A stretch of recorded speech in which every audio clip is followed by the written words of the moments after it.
어머나, 어떤 메모길래 아파트가 난리가 났다는 걸까요? 이담 아나운서. 그 광주 도심의 한 아파트에서요. 주차장에 주차된 차량 앞유리에 메모가 하나 붙었는데요. 보통 차량 앞유리에 메모가 있다라고 하면요. 뭐 연락처, 그렇죠. 전화번호가 있거나 아니면 방문증 같은 거 놓는 경우가 그럼요, 많잖아요. 네. 그런데 이 메모는 좀 달랐습니다. 내용이 굉장히 충격적이었기 때문에 논란이 되고 있는데요. 그 메모 한번 보시겠습니다. 네. 뭘까요? 무슨 메모예요? 스티커를 붙이면 네.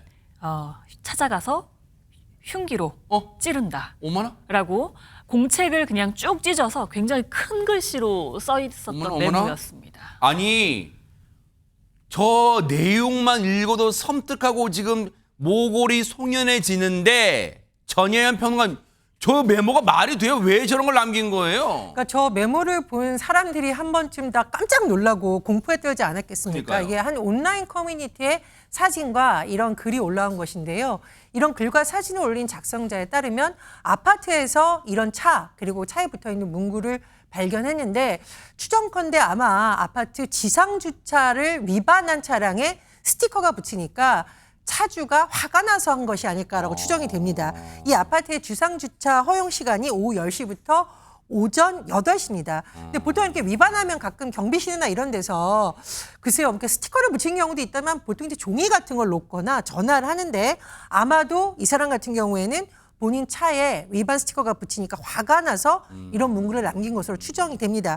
그런데 이 아파트 주민들의 단체 대화방에서는 너무 무섭다 이렇게 난리가 났다라고 해요. 그리고 뉴스파이터 끝까지 보셔야 됩니다. 이 사건에는 또 숨은 반전이 있습니다. 네? 반전요? 지금 AI로 당시 상황을 좀 재구성해봤어요. 그 영상 보면 이 AI 영상 보면 약간 이해는 돼요. 아, 저렇게 메모를 남겨놨을 것 같아요. 왜냐면 지상주차장이 밤 10시부터 8시까지 허용된다. 그러니까 아마 늦게 퇴근하고 와서 그래요. 밤 잘 때까지는 오케이. 허용할 테니까 아침에 일찍 이동하세요. 아마 그런 뜻인가 봐요. 그런데 그걸 넘기니까 지상주차장에 위반 스티커를 붙였더니 그렇게 지금 화가 나서 그런지 몰라도 저런 메모를 남겼는데 앞서 반전이 있다고 했는데 이종근 평론가님 무슨 반전이 있다는 거예요? 저도 깜짝 놀랐습니다. 당연히 우리는 이 스티커를 붙인 사람이 이 차량의 주인일 것이다 라고 생각을 했을 겁니다. 당연하죠. 내 네. 차에 스티커를 붙이지 마라 라는 뜻으로 읽히니까요. 그런데 알고 봤더니 이 주인이 나는 이 차량 주인이 얘기하는 겁니다. 나는 그런 스티커를 붙인 적이 없다. 그런 메모를 내가 쓴 적이 없다라고 주장을 하는 겁니다. 만약에 이 주장이 맞다고 한다면 제3자가 이런 메모를 남겼다는 것인데 장난일지라도 이렇게 섬뜩한 어떤 메모를 남기는 것이 과연 옳은 일인지 한번 되돌아봐야 될 것 같습니다. 그러니까요. 이게 대체 대관절 무슨 얘기예요? 차량 앞유리에 메모가 떡하니 붙어 있는데 그렇게 큰 글씨로 써 있는데 그것도 섬뜩한 표현을. 근데 지금 차량 주인은 내가 붙인 거 아니에요? 내가 쓴 거 아니에요? 아니, 박성배 변호사님, 아파트면 또 대규모 대단지 아파트라는 거 그러면 곳곳에 CCTV가 있으니까 CCTV 들여다보면 뭐 금방 나올 거 아니에요? 현재 우리나라 아파트 단지에서 벌어진 일은 관계 법령에 따라 설치된 CCTV를 통해서 금세 확인할 수 있습니다. 이 사건 단순히 넘길 수 있는 사안이 아니라고 판단한 경찰 수사에 착수하면서 곧바로 아파트 단지 CCTV를 확보했다고 합니다. 네. 그런데 CCTV에 찍힌 모습이 충격적이었습니다. 바로 범행을 부인했던 20대 차량 주인이 자신의 차량에 직접 메모를 붙이는 모습이 확인된 것입니다.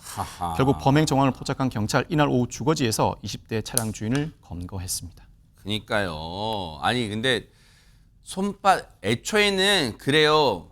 뭐 아파트 관리사무소 측이나 주민분들이나 경찰도 완강하게 진짜 제가 안 붙였어요 하니까 그래요? 그럼 누굴까 하고 의아한 상황에서 수사를 시작했겠죠. 근데 보세요.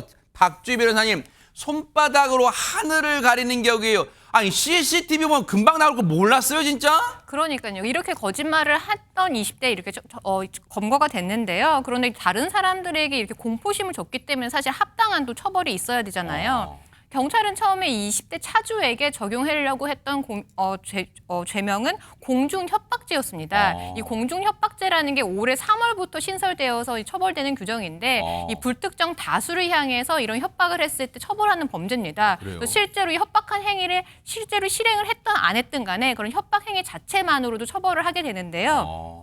그런데 이 차주 같은 경우는 공중협박죄를 적용하기에는 조금 애매한 부분이 있어요. 왜요? 왜냐하면 공중협박죄를 적용하기 위해서는 불특정이나 다수를 향해야 되는데 사실 스티커를 붙이면 칼로 찌르겠다라는 거는 스티커를 붙이는 주체가 있잖아요. 사실상 상대가 좀 특정되어 있다라고 볼 수가 있는 거죠. 그래서 관리사무소 상대로 협박을 했다라고 해서 협박죄 적용을 지금 할 예정이라고 합니다. 어쨌든요. 지금 저 거짓말은 금세 탄로났고요. 앞으로 이제 법의 정당한 처벌을 받겠지만 요즘 아무리 뭐 날씨가 덥고 특히 우리 사회가 욱하는 사회가 됐다고는 하지만 저런 행동은 절대로 해서는 안 돼요. 반드시 비난받을 수밖에 없고 비난을 넘어서 처벌받을 수밖에 없다는 거 명심 또 명심해 주시기 바랍니다.